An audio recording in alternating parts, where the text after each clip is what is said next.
5 और 6 हो गए कि नहीं हो गए? इसका पूरा नाम लिख दें तो ये क्या हो गया? Crude fibre. क्या हो गया? Crude fibre. ये क्या हो गया? वैसे पता है यार तुमको नाम, फिर भी लिख रहा हूं मैं, कितना अच्छा आदमी हूं। Nitrogen free extract. क्या लिख देंगे? Nitrogen free extract. और ये क्या हो जाएगा? ये हो जाएगा, अरे क्या हो जाएगा? Ether extract. क्या हो जाएगा? ईथर एक्सट्रैक्ट हो जाएगा। तो ये अपन ने इसको विभाजित कर दिया, पूरा क्लासिफिकेशन हो गया किसका? खाद्य पदार्थों का। किसका क्लासिफिकेशन है? खाद्य पदार्थों का क्लासिफिकेशन हो गया। अब अगला पॉइंट लिखेंगे अपन, NF ई को छोड़कर सभी का विभिन्न विधियों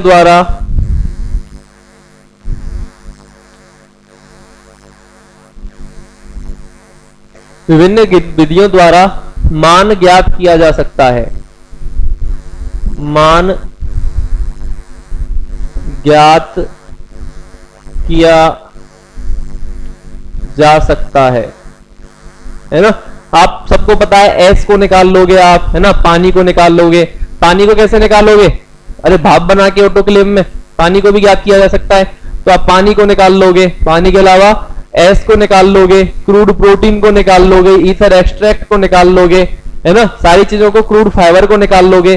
किसको नहीं निकाल सकते आप? NFE का मान ज्ञात नहीं करते। किसका मान? सीधे कोई ऐसी विधि नहीं बनी जिससे NFE का मान ज्ञात किया जा सके। याद रखना मेरी बात को, कोई भी ऐसी विधि नहीं बनी जिसमें NFE का मान ज्ञात किया जा सके। कोई भी ऐसी विधि नहीं बनी है। तो फिर NFE की वैल्यू कैसे निकालोगे आप? तो फिर NFE की, नाइट्रोजन फ्री एक्सट्रैक्ट की वैल्यू आप कैसे निकालोगे? इसको निकालोगे, देखो कैसे। सबका योग से क्या बनता है? TDN। सबके योग से क्या बनता है? TDN। किस किस के योग से? NFE को ले लो, क्रूड फाइबर को ले लो, क्रूड प्रोटीन को ले लो, ईथर एक्सट्रैक्ट को ले लो, ठीक है ना? और नाइट्रोजन फ्री एक्सट्रैक्ट को ले लो। इन सबके योग से क्या बनता है? इन सबके योग से क्या बनता है? अपनी क्या बनती है? TDN बनता है। तो अगर आपको NFE निकालना हो तो TDN में से क्या घटा दोगे? TDN में से घटा दो क्या? क्रूड प्रोटीन ईथर एक्सट्रैक्ट, इसमें प्रतिशत लगाओ आगे। क्या लगाओगे? प्रतिशत। क्रूड प्रोटीन निकाल लो, क्या निकाल लोगे? प्रतिशत। क्रूड फाइबर निकाल लो प्लस प्रतिशत ईथर एक्सट्रैक्ट निकाल लो। क्या निकाल लो? प्रतिशत ईथर एक्सट्रैक्ट प्लस प्रतिशत एस निकाल लो। क्या निकाल लो? प्रतिशत एस निकाल लो। इन सब चीज की प्रतिशत आप निकाल लो, crude protein, crude fibre, ether extract और एस, और उन सबको जोड़ के किसमें से घटा दो? किसमें से घटा दोगे? TN में से, TDN में से घटा दो, तो क्या निकल के आ जाएगा आपके पास? किसमें से घटा दिया? TDN में से घटा दिया, तो आपके पास क्या निकल के आ जाएगा? परसेंट NFE निकल के आ जाएगा। क्या निकल के आ जाएगा? प्रतिशत नाइट्रोजन फ्री एक्सट्रैक्ट आपके पास निकल के आ जाएगा। तो ये क्या हो गई? NFE ज्ञात करने की विधि। क्या है? NFE ज्ञात करने की विधि। NFE नहीं निकलेगा, अब इन सबको पहले निकालना पड़ेगा, और इन सबको जोड़ के TDN में से घटा दोगे तो क्या आ जाएगा? NFE, क्योंकि TDN इन सबसे मिलके ही तो बनता है। क्लियर है मेरी बात? अरे बोलो, ठीक है ना? अब देखो एक पॉइंटर लिख सकते हैं अपन आगे नोट डाल के। इन सब का मतलब तो मैं आपको बता चुका हूं। आप बोलो सर हमें सर ये नाइट्रोजन जो आपका क्रूड प्रोटीन है उसके बारे में बताओ, तो क्रूड प्रोटीन के बारे में डिटेल में मैं आपको काफी ज्यादा बता चुका हूं कि इसके अंदर क्या क्या आता है। पिछले लेक्चर में अपन ने बात की थी क्रूड प्रोटीन की, तो अब इसको ज्यादा बताने की जरूरत मुझे नहीं महसूस हो रही है ना, तो इसकी भी ज्यादा चर्चा अपन नहीं करेंगे। क्लियर है? क्रूड प्रोटीन, ईथर एक्सट्रैक्ट, जैसे ईथर एक्सट्रैक्ट को किससे ज्ञात किया था अपन ने? कुछ याद आ रहा है? किससे याद किया था? ईथर एक्सट्रैक्ट को सॉक्स में ईथर घुसी की नहीं घुसी? तो सॉक्सलेट एपरेटस से, है ना? क्रूड प्रोटीन को किससे ज्ञात किया था? जेल डाल मेथड से, है ना? और मफल फर्नेंस से किसको ज्ञात किया था? मफल फर्नेंस से एस को निकाला था। वो चर्चा अपन सारी कर चुके हैं। तो अभी अपन इसके अलावा और क्या क्या पॉइंट बच रहे हैं, जैसे NFE का पॉइंट बच रहा था, इसको कैसे निकालोगे? तो इसको अपन ने निकाल लिया। अगला लिखेंगे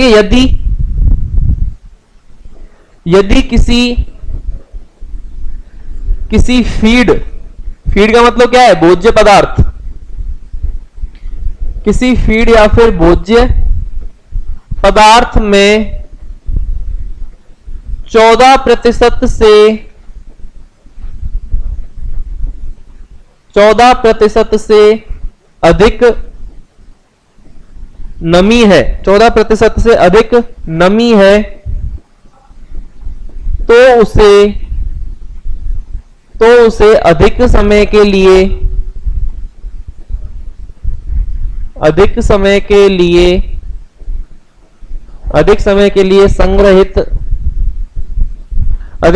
संग्रहित नहीं किया जा सकता, नहीं किया जा सकता। इस पॉइंट में अपन ने क्या लिखा है? इस पॉइंट में अपन ने यही लिखा है कि मान लो, क्या लिखा है अपन ने कि मान लो किसी फीड के अंदर, है ना, किसी भोज्य पदार्थ के अंदर क्या हो गया, किसी भोज्य पदार्थ के अंदर अगर 14% से ज्यादा नमी है, कितने परसेंट से ज्यादा नमी है? 14% से अधिक नमी है, तो सीधी सी बात है उसको अपन क्या नहीं कर सकते, उस भोज्य पदार्थ को स्टोर नहीं किया जा सकता, संग्रहित नहीं किया जा सकता। और संग्रहित ना करने का रीजन क्या है? क्यों नहीं संग्रहित किया जा सकता? इसके पीछे का क्या रीजन है? तो इसके पीछे का रीजन है क्योंकि क्यों नहीं किया जा सकता? क्योंकि उनमें बैक्टीरियल ग्रोथ जल्दी होगी कि नहीं होगी? अरे जीवाणुवीय ग्रोथ हो जाएगी कि नहीं हो जाएगी? जिसमें नमी ज्यादा उसमें जीवाणुओं की ग्रोथ ज्यादा, और जिसमें जीवाणुओं की ग्रोथ ज्यादा अपन कह सकते हैं जिसमें जीवाणु की ग्रोथ ज्यादा वो जल्दी खराब हो जाएगा। अरे जिसमें ज्यादा पानी, इसीलिए तो चीजों को सुखाकर रखा जाता है, जिसमें कम पानी होगा उसको खराब होने में भी क्या लगेगा? समय कम लगेगा। जिसमें जितना पानी ज्यादा, जितनी मॉइस्चर ज्यादा, सीधी सी बात है उसको क्या कह सकते हैं अपन, उसमें इतना ही जल्दी क्या होगा? कंटामिनेशन होगा। क्या होगा? उतना ही जल्दी क्या होगा? कंटामिनेशन होगा। ठीक है ना? तो अब देखो एक और चार्ट बनाएंगे अपन एनर्जी का। क्या बनाएंगे? Energy chart. क्या बनाएंगे? एनर्जी चार्ट या फिर ऊर्जा का चार्ट बनाएंगे। क्या बनाएंगे? ऊर्जा का चार्ट बनाएंगे। क्लियर है? देखो इसको अपन समझेंगे क्या होता है। ऊर्जा का चार्ट कैसे बनाएंगे? विभिन्न प्रकार की ऊर्जाएं होती हैं। एक आपने सुनी होगी ग्रॉस ऊर्जा। क्या सुनी होगी आपने? Gross energy. ग्रॉस एनर्जी का क्या मतलब है कि जितना भी खाया, मान लो मैंने जितना खाया, या आपकी कोई भैंस है राम प्यारी, है ना, राधे श्याम ने एक भैंस पाली, राधे श्याम ने एक भैंस पाली और उस भैंस का नाम क्या रख दिया? राम प्यारी। अरे वाह वाह, क्या बात बोली, राधे श्याम ने एक भैंस पाली और उसका नाम रख दिया राम प्यारी। अब राम प्यारी को उसने क्या किया? राधे श्याम ने खाना खिलाया, जो भी चारा वारा दिया, उस पूरे की उसने क्या निकाल ली कि मैंने इतना किलो इसको गेहूं का क्या व्हीट स्ट्रॉ खिला दिया, मैंने इसको चूड़ा खिला दिया, इतना किलो मैंने इसको खल दे दी, है ना, मान लो 2 किलो खल दे दी, इतना 1 किलो मैंने इसको दलिया खिला दिया, और मैंने इतना इसमें मिनरल मिक्सचर ऐड कर दिया। सारी चीजें राधे श्याम एक भाई साहब क्या है, पढ़ा लिखा आदमी है, राधे श्याम को वेटनरी की नॉलेज है, तो पशुपालन कर रहा है, डेयरी खोली है राधे श्याम ने, राम प्यारी पाल रखी। राम प्यारी का उसने पूरा हिसाब किताब लिख दिया, इतना किलो इतना किलो इतना किलो मैंने सारी चीजें इसको दे दी, है ना। तो उसने निकाला कि इसका टीडीएन इतना है, इसमें इतनी ऊर्जा हो जाएगी, ग्रॉस एनर्जी मैंने इतनी दे दी। तो सबसे पहले क्या आएगी? Gross energy.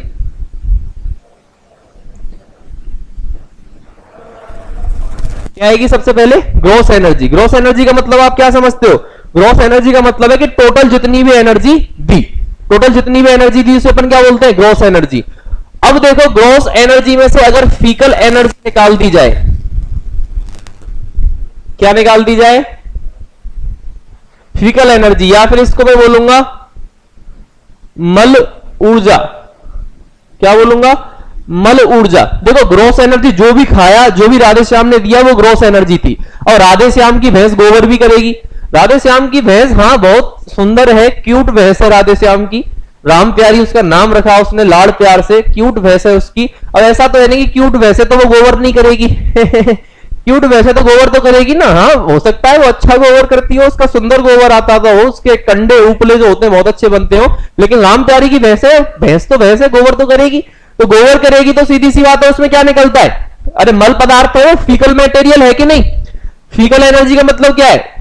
मल पदार्थ के साथ जो ऊर्जा है। तो मल पदार्थ बाहर निकल रहा है, वो क्या है? राधे श्याम ने जो खिलाया था उसमें जो अनडाइजेस्टेड पार्ट बचा, राधे श्याम ने जो भी खिलाया उसमें जो अनडाइजेस्टेड या फिर अपचित भोजन पदार्थ बचा, वही तो उसका बाहर निकला, ठीक है ना, वही तो क्या निकलता है, उसका बाहर निकलता है। क्लियर है मेरी बात? गोबर के थ्रू, है ना, या फिर फीकल मटेरियल मल पदार्थ के थ्रू निकलता है, तो उसमें भी एनर्जी बाहर गई कि नहीं गई? अरे है तो वो अनडाइजेस्टेड फीड सब्सटेंस है या फिर अपचित भोज्य पदार्थ है, तो उसमें कोई ना कोई एनर्जी बाहर जाएगी। तो अपन क्या बोलेंगे कि फीकल एनर्जी को माइनस कर दो। क्या कर दो? फीकल एनर्जी को माइनस कर दो। इस तीर का निशान क्या है? मैंने बाहर निकाल दी। ग्रॉस एनर्जी में से अगर फीकल एनर्जी को बाहर निकाल दिया जाए, ठीक है ना, तो यहां पे कौन सी एनर्जी आती है? अपनी डाइजेस्टिबल एनर्जी आती है। कौन सी एनर्जी आती है?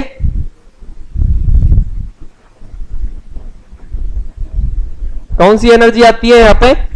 डाइजेस्टिबल एनर्जी आती है। कौन सी एनर्जी आती है? डाइजेस्टिबल एनर्जी आती है। या फिर अरे यार,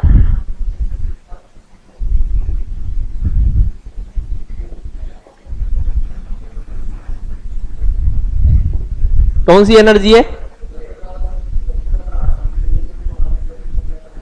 डाइजेस्टिबल एनर्जी आती है ना। या फिर डाइजेस्टिबल एनर्जी को अपन कैसे समझ सकते? जो पचा, जो उसने पाचन किया, पाचन के बाद जो उसकी ऊर्जा बनी, उसको अपन ने क्या बोल दिया? क्या बोल दिया? डाइजेस्टिबल एनर्जी या फिर पचित ऊर्जा। हिंदी में क्या बोल सकते हैं? पचित ऊर्जा। जो भी उसका खाना पचा, पचने के बाद जो भी एनर्जी उसकी बनी, उसको क्या बोल दिया अपन ने? Digestible energy. समझना कॉन्सेप्ट बहुत अच्छे। अब डाइजेस्टिबल एनर्जी में से क्या निकलेगी? उसकी यूरिन एनर्जी निकलेगी। क्या निकलेगी? Urine energy. या फिर इसको मैं क्या बोल सकता हूं? मूत्र ऊर्जा। क्या निकलेगी? मूत्र ऊर्जा। और दूसरा मैं इसमें से घटाऊंगा CH4।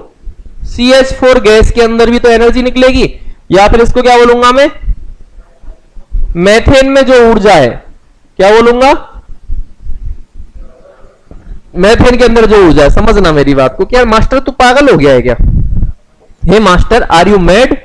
तो शकल से पागल लगता हूं लेकिन मैं हूं नहीं, कई बार क्लियर कर चुका हूं। बहुत अच्छी बात बता रहा हूं। अरे भाई, वो सूसू भी करेगा। जो उसकी राम प्यारी है, राधे श्याम की जो भैंस है राम प्यारी सूसू भी करेगी। ऐसा तो नहीं कि राम प्यारी है, सी इज वेरी क्यूट, राम प्यारी बहुत क्यूट है, तो वो ना तो गोबर करेगी ना ही सूसू करेगी, वो गोबर भी करेगी। गोबर किया तो क्या निकला? फीकल एनर्जी या फिर मल ऊर्जा निकली। अब वो सूसू भी करेगी, सूसू करेगी तो क्या निकलेगा? यूरिन एनर्जी या फिर मूत्र ऊर्जा उसको अपन दे सकते हैं, बोल सकते हैं। तो क्या है? क्या निकल गई? उसकी मूत्र ऊर्जा बाहर निकल गई। क्लियर है मेरी बात? समझ में आ रहा है कि नहीं आ रहा? ठीक है ना। अब CH4 गैस जो होगी, क्या होगी? CH4 गैस या फिर मेथेन गैस, ये कब निकलती है भाई? रूमेन के अंदर क्या होता है? किण्वन की क्रिया होती है कि नहीं होती? रूमेन के अंदर क्या होती है? किण्वन की क्रिया होती है, फर्मेंटेशन की क्रिया होती है। और मैंने आपको बताया है, जब मेथेनोबैक्टीरियम जो जीवाणु होते हैं, जब वो किण्वन करते हैं तो उसमें कौन सी गैस निकलती है? कौन सी गैस निकलती है? मेथेन गैस निकलती है। क्लियर है मेरी बात? और मेथेन गैस क्या करती है? उसको बाहर निकालनी पड़ती है। चाहे एनल रूट से बाहर निकाले, चाहे मुंह के रूट से बाहर निकाले, उस गैस को बाहर निकालना पड़ेगा। मेथेन में कार्बन है कि नहीं? मेथेन में कार्बन है कि नहीं? कार्बन है तो एनर्जी, क्योंकि हमारा जो पूरा खाना जा रहा है भैंस का, वो पूरा खाना किसका क्या है? कार्बन का ही तो रूप है। तो कार्बन बाहर निकल रहा है, मतलब एनर्जी बाहर निकल रही है। यूरिन में कौन बाहर निकलता है? यूरिन में कौन बाहर निकलता है? यूरिया। यूरिन में कौन बाहर निकलता है? यूरिया। यूरिया में क्या होती है? नाइट्रोजन। यूरिया में क्या होती है? नाइट्रोजन। ठीक है ना। तो यूरिया में नाइट्रोजन भी बाहर निकल रही है, तो नाइट्रोजन से भी तो क्या बनाता है पशु? अपने लिए एनर्जी बनाता है कि नहीं बनाता? है ना, बनाता है कि नहीं बनाता? अरे याद आ रहा है कुछ? नॉन प्रोटीन नाइट्रोजन यूरिया होता है कि नहीं होता? तो ये भी बाहर निकल रहा है। तो ये डाइजेस्टिबल एनर्जी में से बाहर निकल गए। अब इसको अपन क्या बोल देंगे? इसका बोल देंगे मेटाबॉलिक ऊर्जा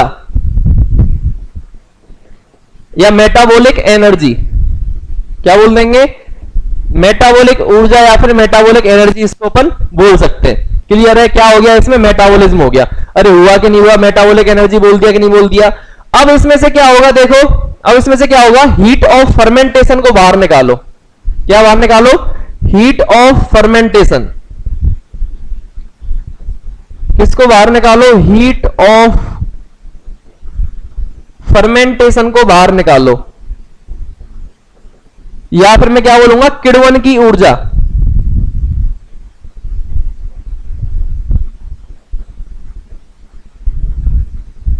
दूसरा इसमें से और क्या बाहर निकालनी है?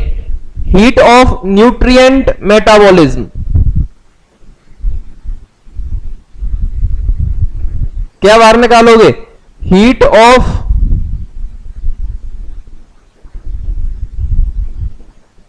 Nutrient metabolism. क्या निकाल दी बाहर? Heat of nutrient metabolism. देखो ये कौन सी हीट अपन ने निकाल दी? मेटाबॉलिक एनर्जी में से दो हीट अपन ने गायब कर दी है। कौन कौन सी? कौन कौन सी? Heat of fermentation. अरे भाई किण्वन में जब किण्वन होता है कहीं पर भी आपने फील किया होगा कि किण्वन क्या है? किण्वन फील किया है आपने?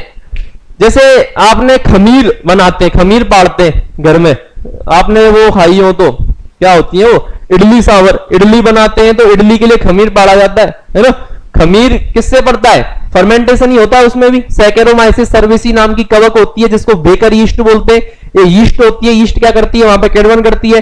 किण्वन में क्या निकलती है? ऊर्जा निकलती है। वो गर्म हो जाता है। जब किण्वन होता है तो क्या हो जाता है? वो गर्म हो जाता है। और आपको भी पता है किण्वन से क्या होती है? चीजें वेस्ट होती है। तो इसको घटा दूं मैं किण्वन की ऊर्जा को। दूसरा किसको घटा दूं मैं? किसको घटा दूं? मेटाबॉलिज्म की ऊर्जा को घटा दूं। मेटाबॉलिज्म में भी तो क्या चाहिए? मेटाबॉलिज्म में भी बहुत सारी ऊर्जा चाहिए कि नहीं चाहिए? बाकी का अरे भाई बहुत सारी अभिक्रियाएं चल रही है, लेबर अभिक्रियाएं कर रहा है, ये कर रहा है, वो कर रहा है, तो वहां पे भी क्या होगा? वहां पे भी बहुत सारी ऊर्जा रिक्वायर्ड होती है। तो इनको घटा दूं तो लास्ट में क्या मिलती है मुझे? Net energy. क्या मिलती है? नेट एनर्जी मिलती है या फिर कुल ऊर्जा प्राप्त होती है। क्या प्राप्त होती है? कुल ऊर्जा प्राप्त होती है। क्लियर है? तो ये चार्ट किसका बन गया? एनर्जी का। तो बहुत इंपॉर्टेंट चार्ट है। क्वेश्चन आपसे पूछ सकता है कि ग्रोस एनर्जी में से फीकल एनर्जी को, मल ऊर्जा को निकाल दो तो डाइजेस्टिबल एनर्जी बनती है। डाइजेस्टिबल एनर्जी में से आप यूरिन की एनर्जी को, CH4 की एनर्जी, मेथेन की ऊर्जा को निकाल दो तो मेटाबॉलिक एनर्जी बनती है। मेटाबॉलिक ऊर्जा में से आप किण्वन की ऊर्जा और न्यूट्रिएंट मेटाबॉलिज्म की ऊर्जा को निकाल दो तो क्या बनती है? नेट एनर्जी हमें प्राप्त होती है। ये सारी चीजें यहां पे अपन बोल सकते हैं। ठीक है ना? ये सारी चीजें किसके अंदर आ जाएंगी? एनर्जी के फ्लो चार्ट के अंदर आ जाएंगी। अब देखो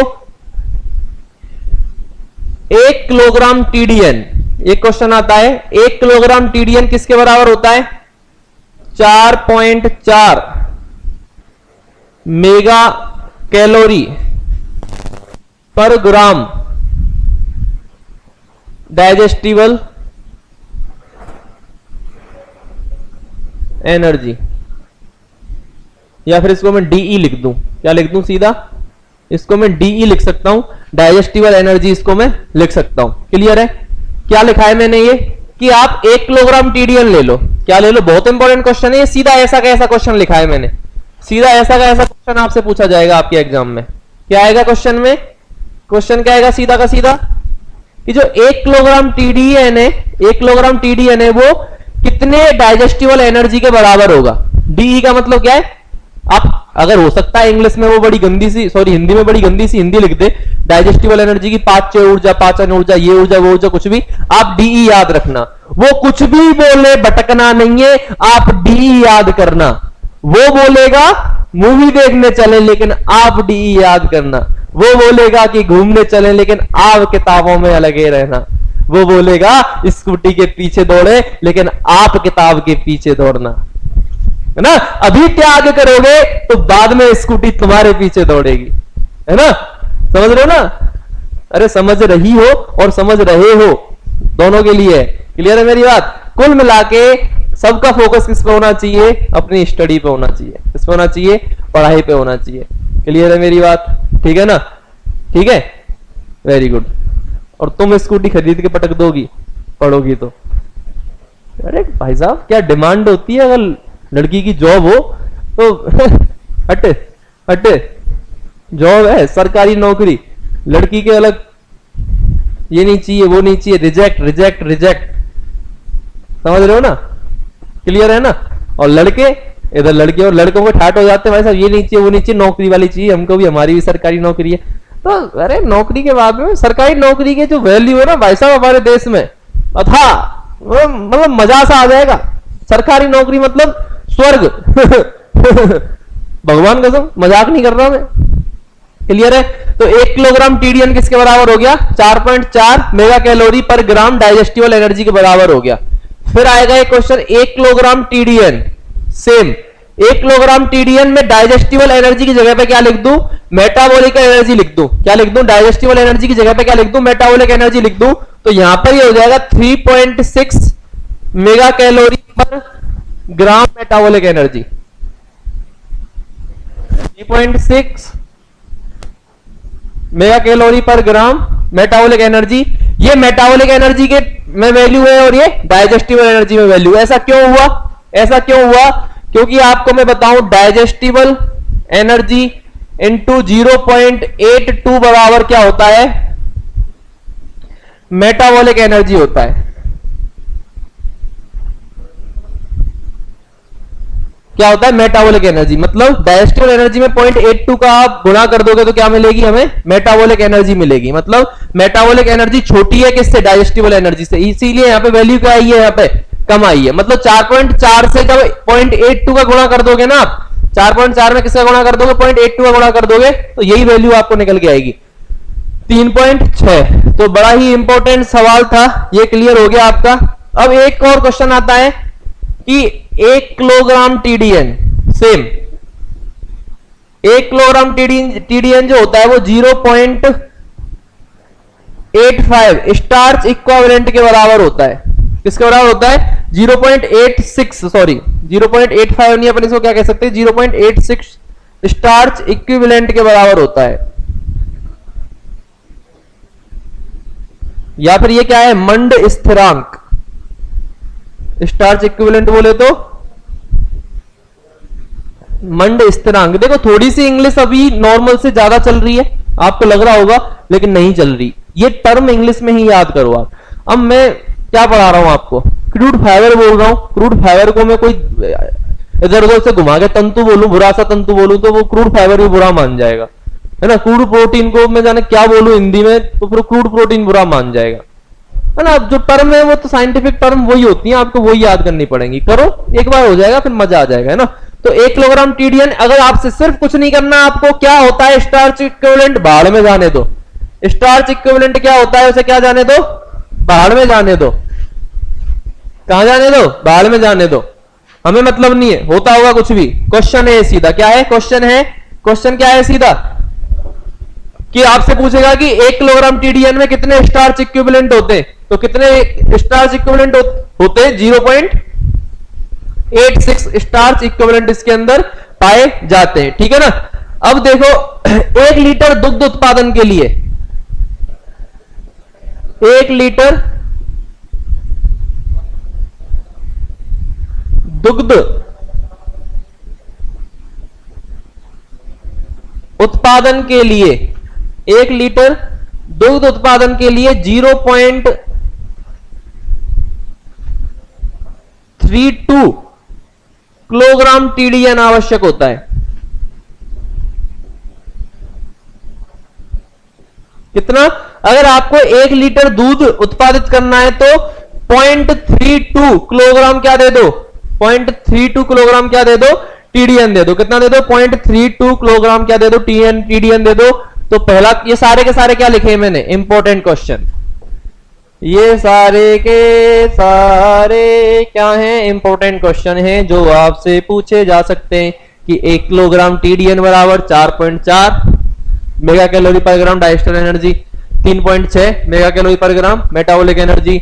ये क्या है, ये सूत्र होता है डाइजेस्टिबल एनर्जी और मेटाबॉलिक एनर्जी का।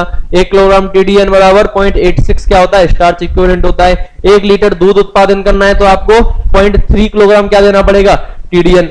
दुग्ध उत्पादन से एक और क्वेश्चन मुझे याद आ रहा है, बहुत जोर से आ रहा है, बहुत जोर से क्वेश्चन आ रहा है मुझे। क्या क्वेश्चन आ रहा है बहुत जोर से, कि 1 लीटर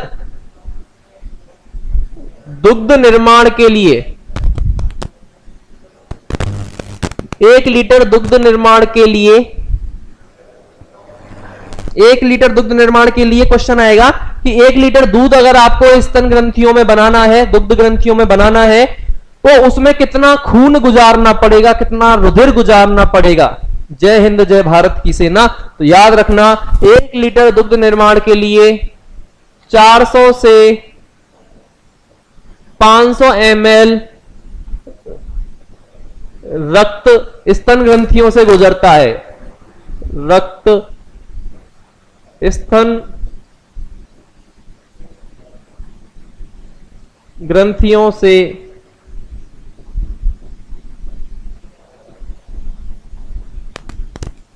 गुजरता है। कितना रक्त गुजरता है? 400 से 500 ml।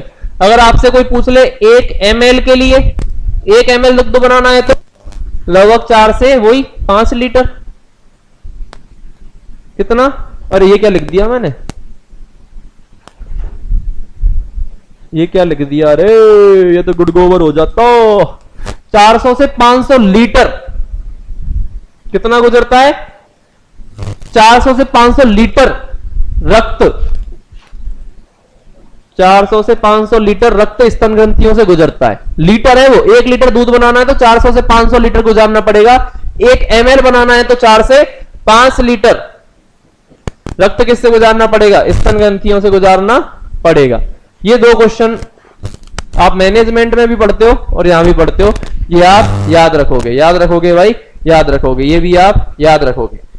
अगली हेडिंग है, अब देखो बड़े अच्छे अच्छे क्वेश्चन चल रहे हैं, बड़े अच्छे अच्छे आपकी चीजें चल रही हैं। अगला है फिर से खाद्य पदार्थ का क्या करना है आपको? वर्गीकरण। खाद्य पदार्थों का सिंपल चल रहा है, विंडे विंडे सिस्टम अपने खत्म कर दिए। खाद्य पदार्थों का वर्गीकरण क्या पढ़ रहे हैं? खाद्य पदार्थों का क्या पढ़ रहे हैं? वर्गीकरण। खाद्य पदार्थों को 2 भागों में विभाजित करेंगे अपन। जो भैंस खाती हैं उनको कितने भागों में विभाजित कर दिया? 2 भागों में विभाजित कर दिया। पहला मैं लिखूंगा रफेज। क्या लिखूंगा? रफेज। और रफेज की परिभाषा नहीं लिखूंगा तुम्हारे सामने। अब मैं रफेज की परिभाषा तुम्हारे सामने नहीं लिखूंगा, ठीक है ना। रफेज की परिभाषा मैं पहले लिख चुका हूं, ये भी बता चुका हूं। फिर से बता दो, चलो बता दो यार। टीडीएन जो होता है वो क्या होता है? 60% से कम होता है ना। और क्रूड फाइबर जो होता है, क्रूड फाइबर जो होता है वो 18% से ज्यादा होता है। ये बताया था रफेज के अंदर। अरे बोलो, अब रफेज 2 प्रकार का होता है। रफेज कितने प्रकार का होता है? रफेज जो है वो खुद 2 प्रकार का होता है।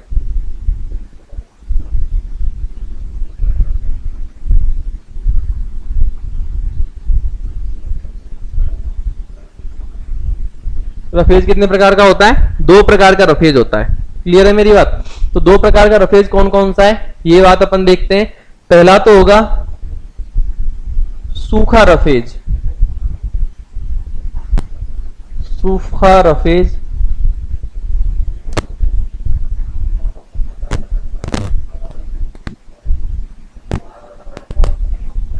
या फिर इसको अपन क्या बोल सकते हैं?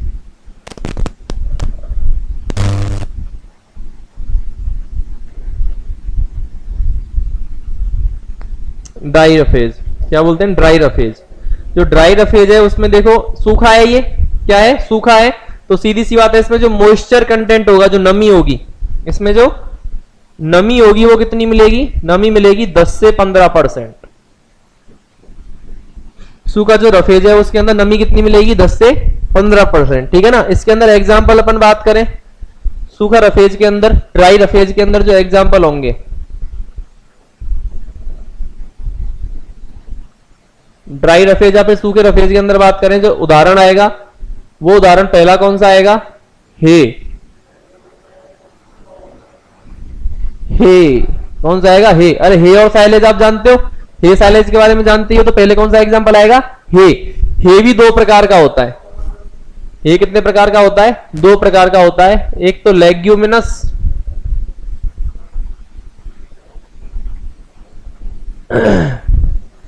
कौन सा होता है? लेग्यूमिनस। और दूसरा होता है नॉन लेग्यूमिनस।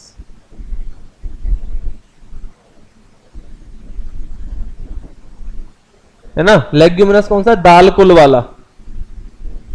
लेग्यूमिनस कौन सा होता है? दाल के कुल वाला। लेग्यूमिनेसी फैमिली आपने सुनी होगी, तो लेग्यूमिनेसी फैमिली वाले से अपन हे बनाए और नॉन लेग्यूमिनस वाले से हे बनाए। इतना याद करना है, बाकी हे को भी डिटेल में पढ़ेंगे अपन। हे अपना टॉपिक आएगा, घबराए नहीं, घबराना नहीं है, कुछ नहीं छोड़ूंगा, भगवान कसम खा रहा हूं। हे को अपन बाद में पढ़ेंगे। फिर आता है अपना कौन सा इसमें? दूसरा आता है स्ट्रॉ। क्या आता है? स्ट्रॉ। स्ट्रॉ को हिंदी में क्या कहते हैं? तूड़ा। स्ट्रॉ को हिंदी में क्या कहते हैं? तूड़ा। कहते हैं कि नहीं कहते? बोलो। अरे कहते हैं ना। तो तूड़े में क्या है आपको बता चुका हूं। डाइजेस्टिबल क्रूड प्रोटीन कितनी होती है? 0% होता है। टीडीएन कितना होता है? टीडीएन इसमें 40% होता है। अरे बताया कि नहीं बताया? ये किसका हो गया क्लासिफिकेशन? क्या पढ़ रहे हो आप पढ़ रहे हो सूखा रफेज। क्या पढ़ रहे हो? सूखा रफेज पढ़ रहे हो। सूखा रफेज के अंदर अपने क्या देख लिया? सूखा रफेज के अंदर अपन ने ये दो एग्जांपल देख लिया। अब दूसरा पढ़ोगे आप मोइस्ट रफेज।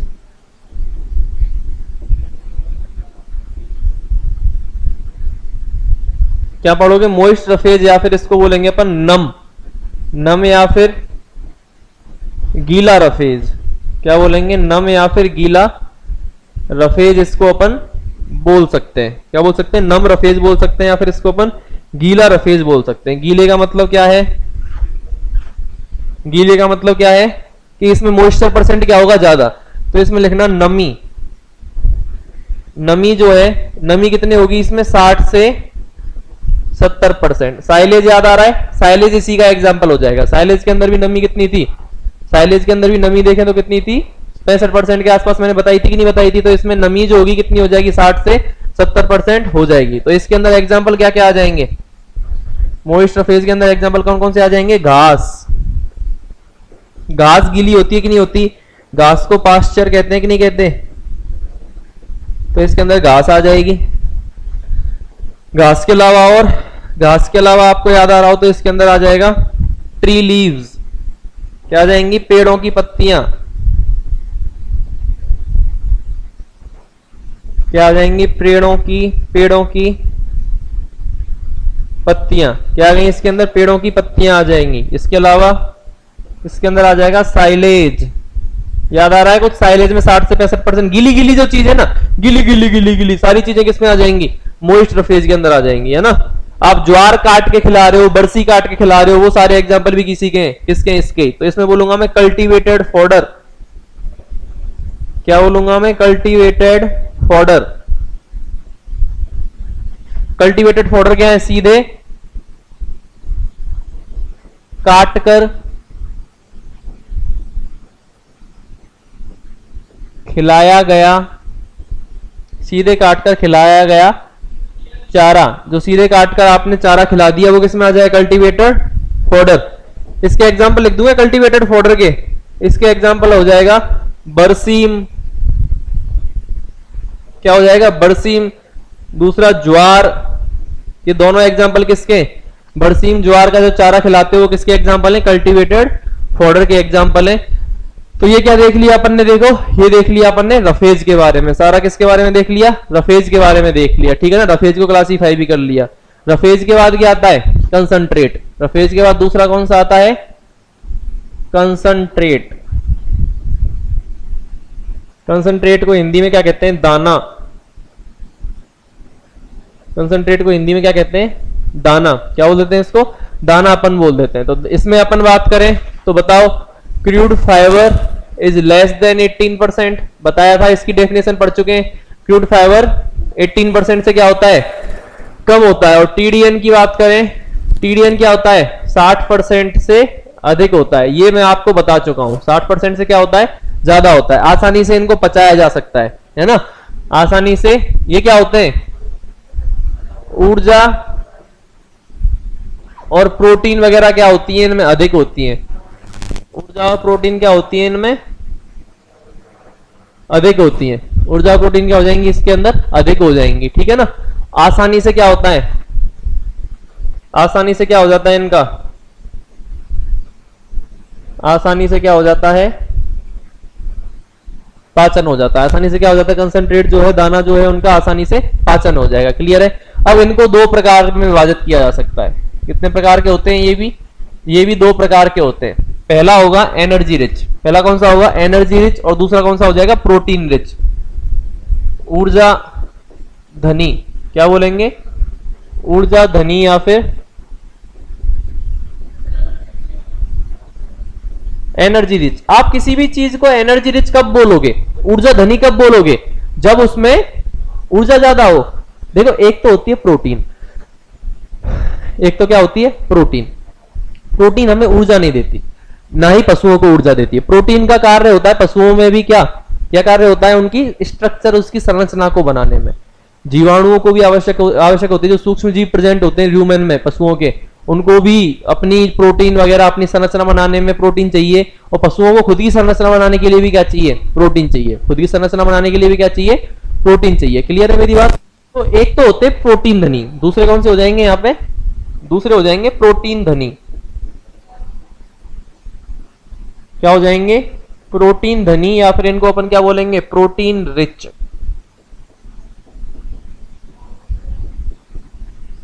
क्या बोल देंगे इसको? प्रोटीन रिच बोल देंगे, प्रोटीन धनी इनको अपन बोल देंगे। देखो इनमें तो क्या है? प्रोटीन ज्यादा होगी जो संरचना बनाती है, और जो आपका कार्बोहाइड्रेट होता है, जो आपका क्या होता है? कार्बोहाइड्रेट होता है। कार्बोहाइड्रेट मेन किसके लिए जिम्मेदार होता है? एनर्जी के लिए जिम्मेदार होता है। कार्बोहाइड्रेट मेन किसके लिए जिम्मेदार होता है? एनर्जी के लिए या फिर ऊर्जा के लिए जिम्मेदार होता है। क्लियर है? तो इसमें मेनली क्या मिलेगा? क्या मिलेगा? मुख्यतः कार्बोहाइड्रेट। मुख्यतः कार्बोहाइड्रेट तो होगा ही होगा, प्रोटीन भी होगी, ऐसा नहीं है कि प्रोटीन बिल्कुल ही नहीं है। कार्बोहाइड्रेट तो होगा ही होगा, और प्रोटीन भी होगा। प्रोटीन भी होगा और वसा भी होगा। ये सारी चीजें एनर्जी के काम में आती हैं, लेकिन सबसे पहले मैं कार्बोहाइड्रेट क्यों लिख रहा हूं? क्योंकि सबसे पहले क्या काम आता है एनर्जी के लिए? कार्बोहाइड्रेट। इसमें क्या होगा? इसके तो नाम में ही लिखा हुआ है कि इनमें क्या मिलेगी? प्रोटीन ज्यादा होगी। इनमें तो मुख्य क्या होगा? मुख्यतः प्रोटीन ज्यादा होगी इनके अंदर। ठीक है ना? इसके एग्जाम्पल में लिखूं, इसके एग्जाम्पल लिखूंगा मैं दाने, दाने या फिर ग्रेन्स। दाने या फिर ग्रेन्स जैसे गेहूं के दाने। किसके दाने? गेहूं के दाने, चावल के दाने, बाजरा, मक्का, ये सारे जो दाने हैं वो किसके अंदर आ जाएंगे? ग्रेन्स के अंदर आ जाएंगे। किसके अंदर आ जाएंगे? ग्रेन्स के अंदर आ जाएंगे। इसके अलावा लिख सकते हो आप दालें। क्या लिख सकते हो? दालें। ठीक है ना? दालें आप यहां पे लिख सकते हो सोयाबीन। घोड़े को चना खिलाते हो, है ना? चना आ जाएगा। ये सारी चीजें क्या हो जाएंगी? दालों में आ जाएंगी। इसके अलावा और क्या लिख सकते हो? इसके अलावा और क्या आ जाएगा? एग्जाम्पल में आप लिखो तो ब्रान। क्या लिख सकते हो? ब्रान। याद आ रहा है कुछ? चापड़। ब्रान को क्या बोलते हैं? चापड़। चापड़ की चर्चा अपन कर चुके हैं, चापड़ की चर्चा कर चुके हैं। अब इसकी डेफिनेशन तो आपको बताऊंगा नहीं कि मैं चापड़ क्या होता है। इसके अंदर ये जरूर लिख दूंगा, इनका टीडीएन क्या होता है? टीडीएन इसका 72% होता है। इसका टीडीएन कितना होता है? 72% होता है। और डीसीपी कितना होता है?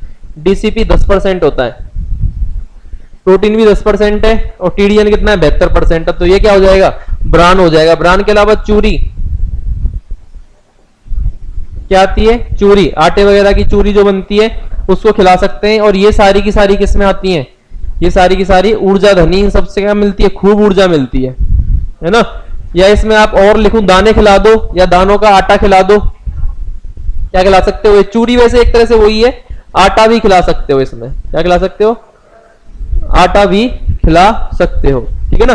प्रोटीन रिच में क्या आ जाएगा? देखो प्रोटीन रिच में एग्जांपल आ जाएगा ऑयल सीड, या फिर तेल वाले बीज। क्या आ जाएगा? तेल वाले बीज। क्या आ जाएंगे इसके अंदर? तेल वाले बीज। तेल वाले बीज जैसे मूंगफली के बीज हो सकते हैं। क्या दे रहे हो? मूंगफली के बीज दे रहे हो। इसके अलावा जो बहुत ज्यादा यूज में दिया जाता है वो है बिनोले। क्या होते हैं? बिनोले यूज में लेते हो कि नहीं लेते? बिनोले क्या होते हैं? बिनोले होते हैं कॉटन सीड। कॉटन सीड के, कॉटन सीड जानते हो? कॉटन सीड मतलब कपास का बीज। बिनोले क्या होते हैं? कपास का बीज होता है। बिनोले किसका बीज होता है? कपास। इनके अंदर भी खूब बढ़िया प्रोटीन, और अपन कहें कि तेल मिलता है इनके अंदर। सरसों। क्या लिख सकते हो? सरसों। क्या लिख सकते हो? सरसों वगैरह इसके अंदर आ जाएगी। पहला तो ये हो गया। ठीक है ना? इसके अलावा लिख सकते हो केक। क्या लिख सकते हो? केक। केक का क्या मतलब है? खल। क्या खिलाते हैं इसमें? खल। इसमें भी क्या मिलती है? प्रोटीन खूब मिलती है। खल किसकी हो जाएगी? Mustard cake. सरसों की खल। कौन सी खल हो जाएगी? सरसों की खल या फिर मस्टर्ड केक। कौन सा केक हो जाएगा? मस्टर्ड केक या फिर सरसों की खल हो जाएगी। ठीक है ना? अब अगले पेज पे लिखते हैं प्रोटीन रिच की बात। इधर ही लिख लेते हैं। प्रोटीन रिच की बात कर रहे हैं अपन। किसकी बात कर रहे हैं? प्रोटीन रिच कंसंट्रेट की बात कर रहे हैं। तो ये किसकी बात हो गई? ये सरसों की खल की बात हो गई कि नहीं हो गई? केक के अंदर और क्या आ जाएगा?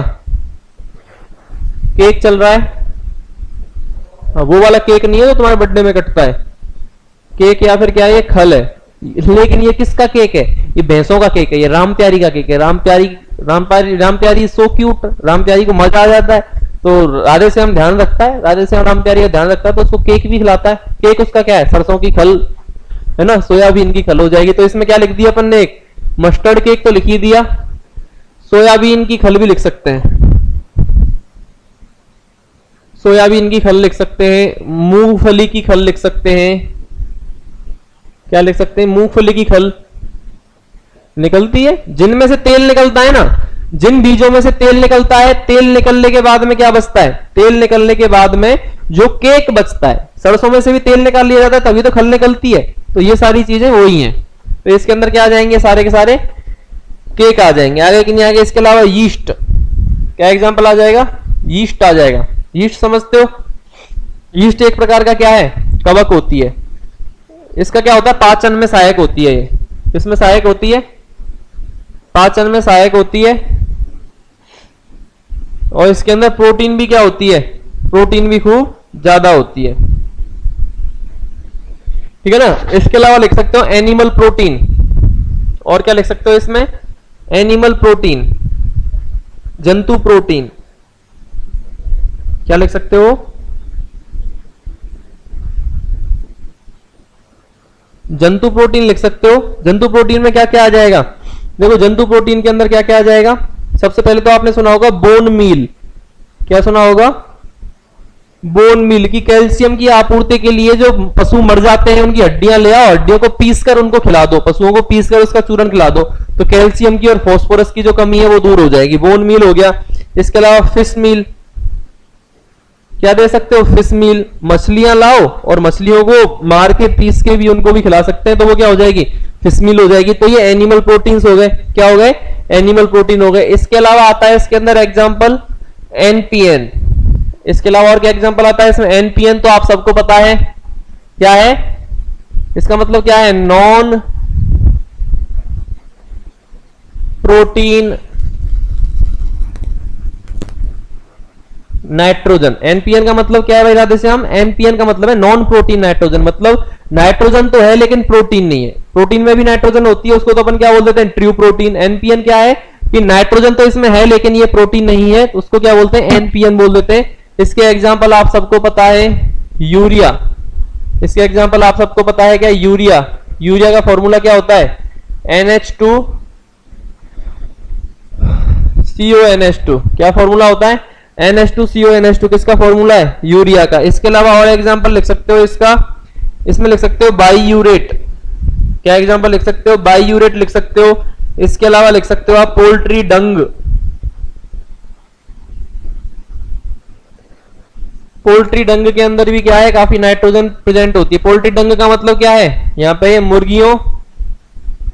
मुर्गियों का जो मल है वो भी यूज में ले सकते हो। ठीक है ना, क्लियर है? तो ये सारे के सारे एग्जांपल किसके हो गए? नॉन प्रोटीन नाइट्रोजन के। तो ये सारे के सारे एग्जांपल्स की अपन बात करें तो ये प्रोटीन रिच एग्जांपल्स में इंक्लूड किए जा सकते हैं, और उम्मीद करता हूं ये समझ में आ गए होंगे। तो अपन ने आज के लेक्चर में जो चीजें कंप्लीट की हैं, कवर की हैं, वो क्या क्या है? सबसे पहले अपन ने प्रोक्सीमेट प्रिंसिपल पढ़ा। प्रोक्सीमेट प्रिंसिपल के अंदर अपन ने विंडे का सिस्टम पढ़ा। विंडे के सिस्टम के अंदर अपन ने वो 6 क्या निकाले कि इसके प्रोक्सीमेट प्रिंसिपल 6 होते हैं। उन 6 को क्लासिफाई करने के लिए अपन ने एक चार्ट बनाया, उस चार्ट को समझा। उसके बाद फिर टीडीएन क्या होता है ना, टीडीएन में भी फिर अपन ने बहुत सारी चीजें लिखी। एक प्रोटीन का चार्ट बनाया अपन ने। क्या बनाया? प्रोटीन का चार्ट बनाया। ऊर्जा का चार्ट बनाया। ऊर्जा का चार्ट बना के अपन ने टीडीएन को ऊर्जा से रिलेट किया। याद आ रहा है कुछ? 1 किलोग्राम टीडीएन में इतनी डाइजेस्टिबल एनर्जी, 1 किलोग्राम टीडीएन में इतनी मेटाबॉलिकल एनर्जी, ये सारी चीजें अपन ने कंपेयर की थी कि नहीं की थी? की थी ना। तो ये काम अपन ने कर लिया था। उसके बाद में अपन ने क्या पढ़ा? वो चार्ट बनाने के बाद में, याद आ रहा है कुछ? उसके बाद में फिर अपन ने उनको क्लासिफाई करने के बाद में क्या किया? प्रोटीन का चार्ट बनाया, प्रोटीन चार्ट से रिलेट कर लिया। फिर अपन ने फीड जो होता है उसके प्रकार पढ़े, रफेज और कंसंट्रेट जो होते हैं उनको अपन ने पढ़ लिया, उनको क्लासिफाई कर लिया, कौन एनर्जी रिच कौन प्रोटीन रिच समझ में आगे हो गया। और यहाँ पर आपकी राम प्यारी खुश हो चुकी है, राधे श्याम की जो राम प्यारी है खुश हो चुकी है, क्या मिल गया उसको, रफेज भी मिल गया, उसको कंसंट्रेट भी मिल गया। तो भैया आज के लेक्चर में अपन यहीं तक पढ़ेंगे, इसके बाद की जो चीजें आएंगी उम्मीद करता हूं मजा आ रहा होगा। देखो जब तक मजा नहीं आएगा तब तक काम नहीं चलेगा, तो चीज में मजा आना चाहिए, मजे ले लेके पढ़ेंगे, बढ़िया याद करेंगे। जो मैं बता रहा हूं उससे बाहर एक भी क्वेश्चन नहीं जाएगा, ये तो मैं पहले से बोलता आ रहा हूं, लास्ट तक बोलता रहूंगा, और ये चीज सिद्ध कब हो जाएगी, आपके एग्जाम में सिद्ध हो जाएगी। तो पढ़ते रहेंगे, मेहनत करेंगे, आगे बढ़ेंगे। आज के लेक्चर में अपन यहीं तक पढ़ते हैं। Thank you so much.